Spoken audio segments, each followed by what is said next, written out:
చైనాలో కొత్త వైరస్ వార్తలు కలకలం రేపుతున్నాయి. దీని బారిన పడుతున్న వేలాది మంది ఆసుపత్రుల్లో చేరుతున్నట్టు వార్తలు వస్తున్నాయి.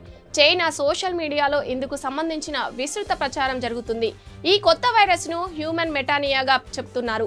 ఇది శరవేగంగా విస్తరిస్తుందని, బాధితులు పెద్ద సంఖ్యలో ఆసుపత్రిలో చేరుతున్నారంటూ సోషల్ మీడియా హోరెత్తిపోతుంది.